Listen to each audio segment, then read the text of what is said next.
Hello good morning दोस्तों। अपना group discussion Bhagalpur में आपका स्वागत है। तो चलिए हम लोग हिस्ट्री को और कंटिन्यू बनाते हुए आज ऑब्जेक्टिव करेंगे। जो पिछले क्लास में हम सब्जेक्टिव किए थे ब्रिटिश शासन का भारतीय अर्थव्यवस्था पर प्रभाव क्या था, उसका आज ऑब्जेक्टिव करेंगे। तो आइए सब लोग जवाब दीजिए, कल जो भी पढ़े थे तो बोलिए। तो जवाब देते ना है को कमेंट देखबे करते हैं आप लोग का। तो आप लोग जवाब दीजिए तभी। सबसे पहले क्वेश्चन है कि शब्द इंपीरियल प्रेफरेंस का प्रयोग किया जाता था भारत में ब्रिटिश आयातों पर दी गई विशेष रियायतों के लिए। विशेष रियासत जो दिया जाता था उसके लिए यह शब्द प्रयोग किया जाता था। अगला क्वेश्चन है कि ब्रिटिश शासन के दौरान भारत में उद्योग का कोई स्वतंत्र विकास नहीं हुआ, इसका क्या कारण था? इसका कारण था कि धनिक वर्ग के द्वारा भू संपत्ति में निवेश करने को तहरीज दिया जाना। तही मतलब ज़्यादा इंटरेस्ट नहीं लिया, यही ना। अगला क्वेश्चन है कि इस्तेमारी बंदोबस्त किसने लागू किया था? लॉर्ड कॉर्नवालिस ने। लॉर्ड कॉर्नवालिस ने। इसका और सारा नाम है जागीरदारी, मालगुजारी, विश्वेदारी, इस्तेमारी, अस्थाई बंदोबस्त, ये सभी इसी का नाम है। ठीक है। किसके प्रशासन काल में जो है अस्थाई बंदोबस्त प्रारंभ किया गया था? लॉर्ड कॉर्नवालिस के समय।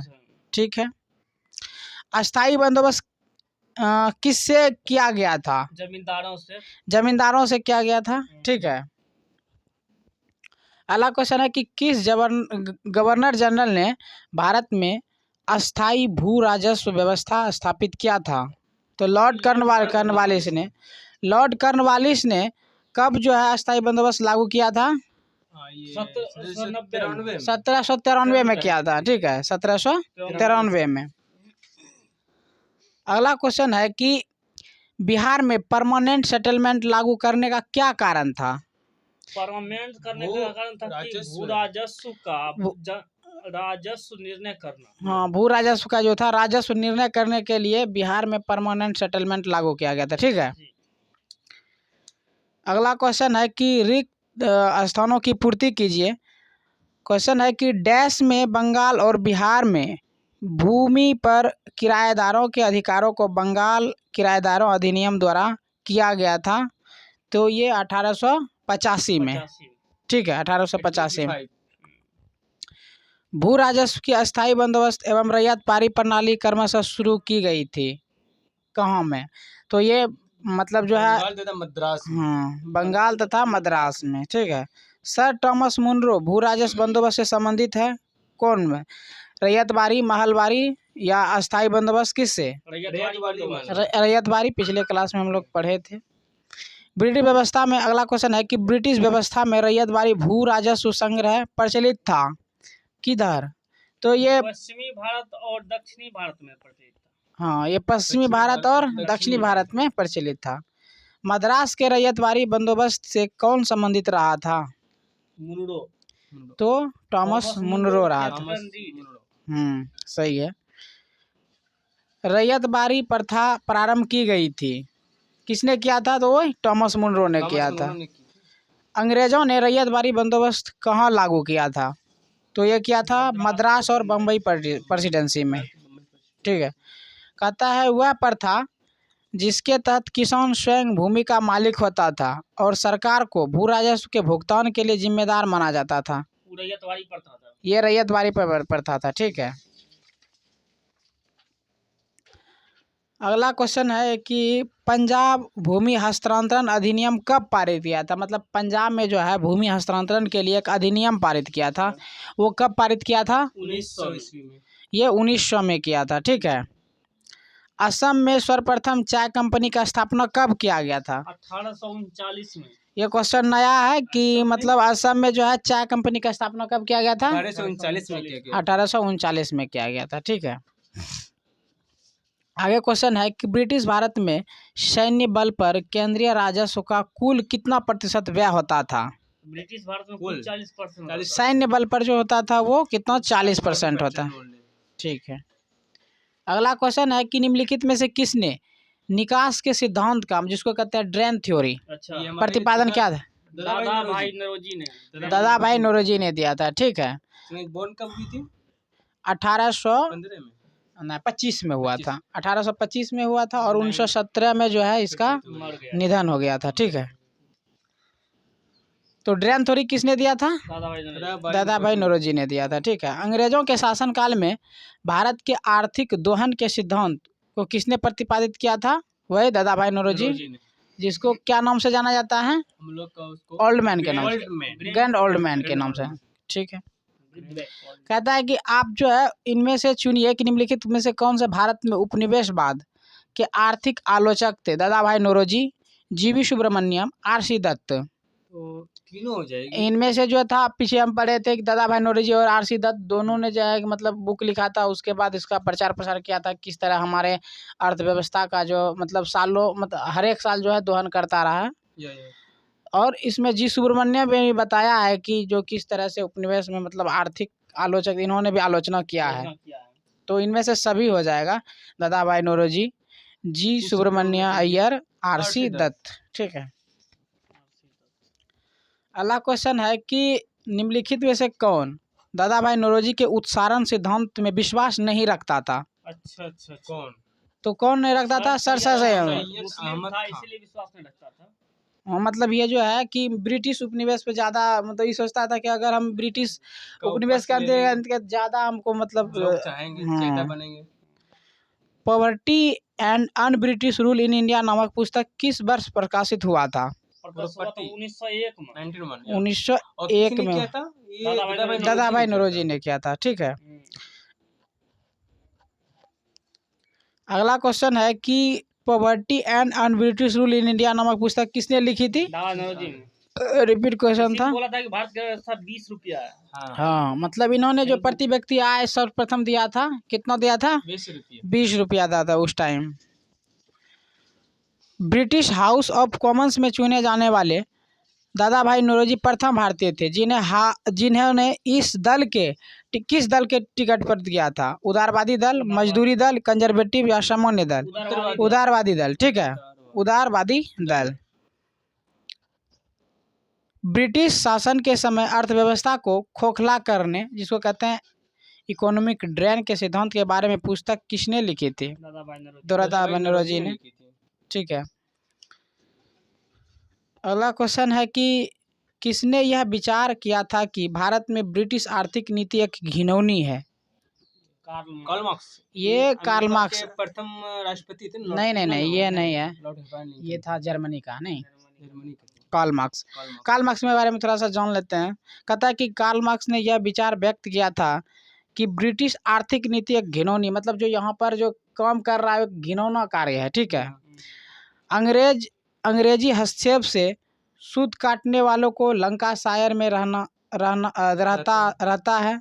तंतुबाय बंगाल और उसका आर्थिक आधार समाप्त होने के कारण लगभग लुप्त हो गया है।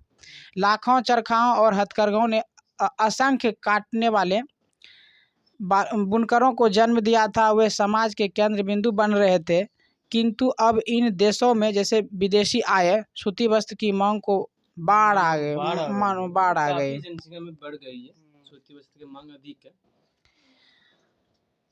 दक्षिण भारत में सिंचाई व्यवस्था का अग्रदूत किसे माना जाता है? दक्षिण भारत सिंचाई व्यवस्था का अग्रदूत माना जाता है सर आर्थर कॉटन को। सर आर्थर कॉटन को माना जाता है। ठीक है, ये क्वेश्चन पीछे नहीं था थ्योरी में, ऑब्जेक्टिव में पूछा गया है। हाँ, ठीक है, अगला क्वेश्चन है कि आर्थिक तौर पर 19वीं शताब्दी में भारत पर अंग्रेजी शासन का एक परिणाम था। तो परिणाम जो था वो भारतीय कृषि का वाणिज्यिकरण था। ठीक है, भारतीय कृषि का वाणिज्यिकरण का परिणाम। ठीक है, एक और क्वेश्चन है कि निम्नलिखित में से कौन सा कथन औद्योगिक क्रांति के द्वारा 19वीं शताब्दी के पूर्वार्ध में भारत पर पड़े प्रभाव की सही व्याख्या करता है? ऑप्शन सुनिएगा। भारतीय दस्तकारी उद्योग नष्ट हो गए थे, भारत के वस्त्र उद्योग में मशीनों की बड़ी संख्या में प्रवेश हुआ था, देश के अनेक भाग में रेल लाइन बिछाई गई थी। अगला मतलब डी ऑप्शन है कि ब्रिटिश उत्पाद के आयात पर भारी शुल्क लगाया गया था। तो इसका सबसे सटीक जो है भारतीय दस्तकारी उद्योग नष्ट हो गए थे। सही, भारत का उद्योग 19वीं सदी में बुरे प्रभाव पड़े थे। ठीक है, तो ये जो है आपका ऑब्जेक्टिव जो था इसका पूरा होता है। आगे अभी पढ़ेंगे हम लोग 1857 की क्रांति 1857 की की क्रांति। क्रांति दोस्तों पढ़ेंगे अभी। 1857 की क्रांति के बारे में आप कुछ बताइए। 1857 क्रांति बड़ी घटना था, ये स्वतंत्रता का पहला घटना था। उस टाइम जो था 1857 की क्रांति के समय भारत का वायसराय कौन था? भारत वायसराय था, ये था कैनिंग। कैनी, हाँ लॉर्ड कैनी। लॉर्ड कैनिंग था, ठीक है।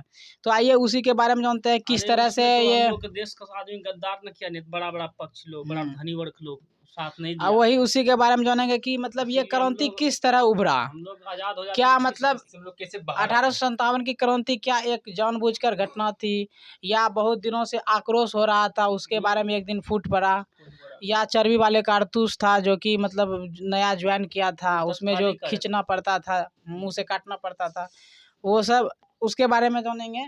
और कहाँ कहाँ इस विद्रोह का मतलब किसने किसने नेतृत्व किया था, किसने दबाया था, कौन मारा गया। तो चलिए, फांसी लगा। ठीक है। तो चलिए अब पढ़ते हैं।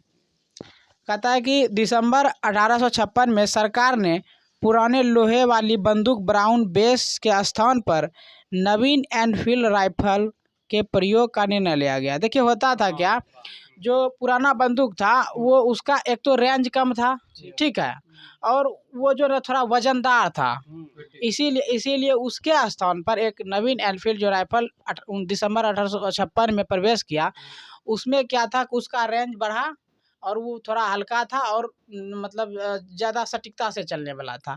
इसमें एक खराबी होता था कि उसको जो है ना दांत से खींचना पड़ता था, ठीक है। आइए इस प्रशिक्षण मतलब इसका जो प्रशिक्षण मतलब जो ट्रेनिंग देना था, ये बंदूक का प्रशिक्षण डमडम, अम्बाला और सलाईकोट में दिया जाना था, ठीक है। अम्बाला और सलाईकोट में इसका प्रशिक्षण दिया गया। हाँ, ट्रेनिंग में देना था, दिया जाना था। इस नई राइफल में कारतूस के ऊपरी भाग को मुंह से काटना पड़ता था, खींचना पड़ता था, ठीक है, हाँ खींचना पड़ता था। जनवरी 1857 में बंगाल में यह अफवाह फैल गई कि चर्बी वाले कारतूस में गाय और सुअर की चर्बी रहता है, ठीक है, मतलब अफवाह फैल गया। दिसंबर में ज्वाइन किया और जनवरी में अफवाह फैल गया कि जो है ना उस बंदूक जो काटना पड़ता है तो चर्बी रहता है। अफवाह फैल गया कहाँ में? बंगाल में। सैनिक अधिकारियों ने इस अफवाह की जांच किए बिना, मतलब जांच नहीं किया कि सही में उसमें है कि नहीं, इन्होंने तुरंत मतलब खंडन कर दिया, विद्रोह कर दिया, ठीक है। किंतु सैनिकों को विश्वास हो गया कि चर्बी वाले कारतूस का प्रयोग उसके धर्म को भ्रष्ट करने का एक निश्चित प्रयत्न किया जा रहा है, ठीक है। मतलब जैसे कि हिंदुओं के लिए गाय की चर्बी मतलब उसको दूषित माना जाता है और मुस्लिमों के लिए सुअर, इसीलिए मतलब दोनों बजाय कि दोनों उसमें लगाया जाता था, इसीलिए, ठीक है, अफवाह फैल गया पूरा। तो यही भारत के प्रथम स्वतंत्रता संग्राम 1857 के विद्रोह का तत्कालिक कारण माना जाता है। कौन? चर्बी वाले कारतूस। चर्बी वाले कारतूस को स्वतंत्रता का प्रथम तत्कालिक कारण माना जाता है, ठीक है। 29 मार्च 1857 को बैरकपुर में सैनिकों ने चर्बी वाले कारतूसों का प्रयोग करने से इनकार कर दिया, ठीक है, नहीं करेंगे। 29 डेट याद रखना है, 29 मार्च 1857 को बैरकपुर में, कहाँ में? बैरकपुर छावनी में सैनिकों ने चर्बी वाले कारतूसों का प्रयोग करने से इनकार कर दिया, ठीक है, इनकार कर दिया। और एक सैनिक था मंगल पांडे, ठीक है, मंगल पांडे ने अपने एजुडेंट पर आक्रमण कर उसकी हत्या कर दिया, मतलब उसी हत्या, हाँ वो मतलब उसको दबाव दिया होगा कि नहीं इसका प्रयोग करो, तो इसका नहीं प्रयोग कर रहा तो क्या किया, उसका हत्या कर दिया, ठीक है। अंग्रेजों द्वारा 34वीं NI रेजिमेंट भंग कर दी गई, मतलब जो मतलब उसमें ग्रुप मतलब एक चलता होगा, मतलब 500-700 या 4000-5000 का एक रेजिमेंट चलता था, उसका नाम था 34वीं NI रेजिमेंट, उसको जो है ना भंग कर दिया और अपराधियों को जो है दंड दिया गया, मतलब जितने भी मतलब विद्रोह कर दिया था उसको दंड दिया गया। 1857 की क्रांति का प्रमुख कारण ब्रिटिश साम्राज्य की घिनौनी नीति थी। बोलेगा कि 1857 की क्रांति का प्रमुख कारण क्या था? हाँ मतलब यहाँ जो घिनौना नीति कर रहा था वही था, जिनसे तंग आकर अंततः विद्रोह का ज्वालामुखी फट पड़ा, ठीक है। मतलब धीरे धीरे जो जैसे कि 1856 में डलहौजी द्वारा जैसे कुछ राज्यों का अधिग्रहण कर, हाँ, हड़प नीति कर लेना, उस सेना उसके राजधानी में रख देना, ठीक है। इस तरह से जो जैसे कि बुनकरों का और बंदोबस्त लागू था पहले, ये सब हो चुका था। वो धीरे धीरे जो ना होता है कि एक दिन मतलब कोनो जैसे कि मान के चलिए समझाना चाहेंगे, जैसे मान के चलिए आपसी अगर कहीं झगड़ा होता है तो सबसे पहले जो है ना 2 व्यक्ति में अगर पहले दिन कुछ बकवास होगा ना, छोड़ेगा हो, चलो कुछ नहीं हुआ, चलो हटने।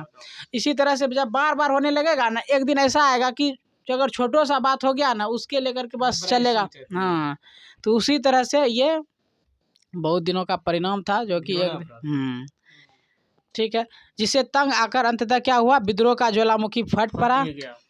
एंग्लो इंडियन इतिहासकारों ने सैनिक असंतोष तथा चर्बी वाले कारतूसों को ही 1857 के महान क्रांति का सबसे मुख्य तथा महत्वपूर्ण कारण बताया है। कौन बताया? एंग्लो इंडिया इतिहासकारों ने, एंग्लो इंडियन इतिहासकारों ने सैनिक असंतोष तथा चर्बी वाले कारतूस को ही क्या बोलिया, महान क्रांति, ठीक है, मुख्य कारण बताया।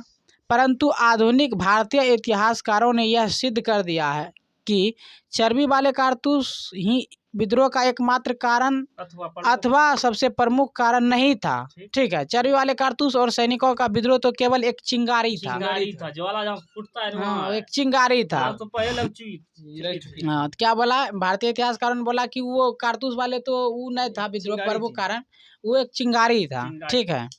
चर्बी वाले कारतूस और सैनिकों का विद्रोह केवल एक चिंगारी थी जिसने उस समस्त विस्फोट पदार्थ में जो राजनीतिक, सामाजिक, धार्मिक और आर्थिक कारणों से एकत्रित हुए थे उसमें आग लगा दी, ठीक है, और जिसने दानवला का रूप धारण कर लिया। जिस तरह से एकदम मतलब जब गांव आग लगता है तो पूरा किस तरह से मतलब लगता है कि अब छूटेगा नहीं जल्दी, उसी तरह से दानवला का आग लग गया, आग लगा दी गई। और जिसने, ठीक है, 1857 की क्रांति का प्रारंभ 10 मई को मेरठ से हुआ था।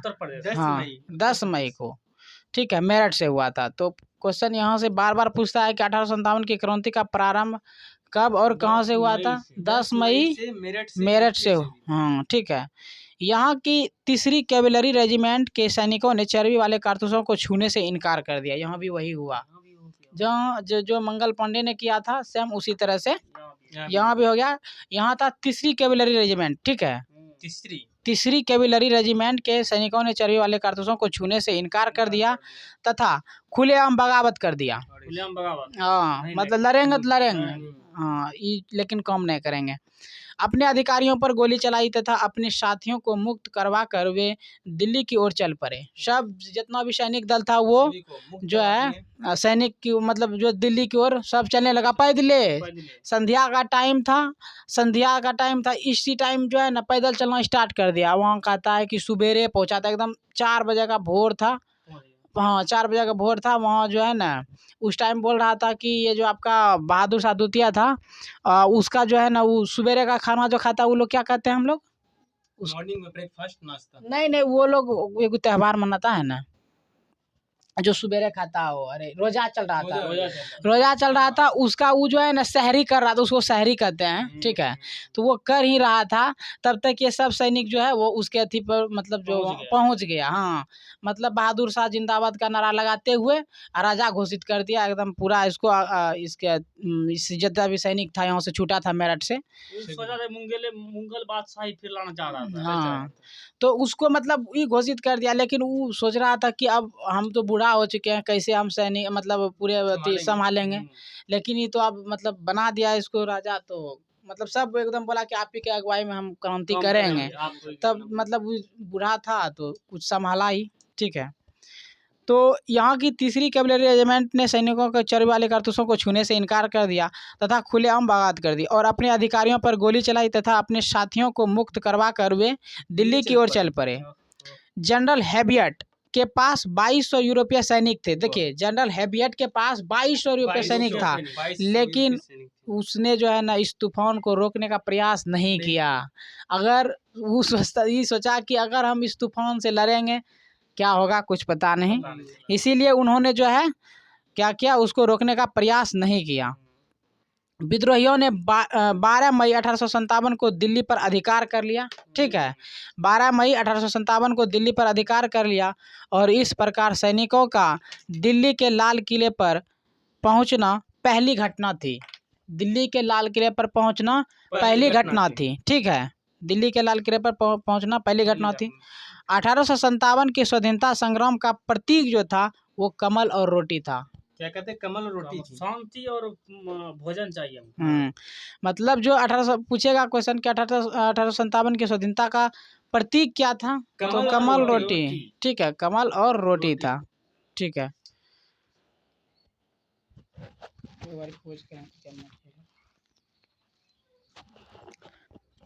तो चलिए दोस्तों, जो है लास्ट पॉइंट हम लोग ये पढ़े कि 1857 के स्वाधीनता का जो प्रतीक था वो कमल और रोटी था। इससे आगे जो है अगले क्लास में करेंगे। कल जुड़िएगा सब। ठीक है, तो नीतीश सर आप कुछ जो है कुछ बोलना चाहेंगे? यही बोलेंगे, जुड़ते न है कोई, 100 ने पूरा है अभी तो, जुड़िए सब। अभी तो 85 पूर्व सब्सक्राइब कीजिए, लाइव कीजिए और क्या। ठीक है तब।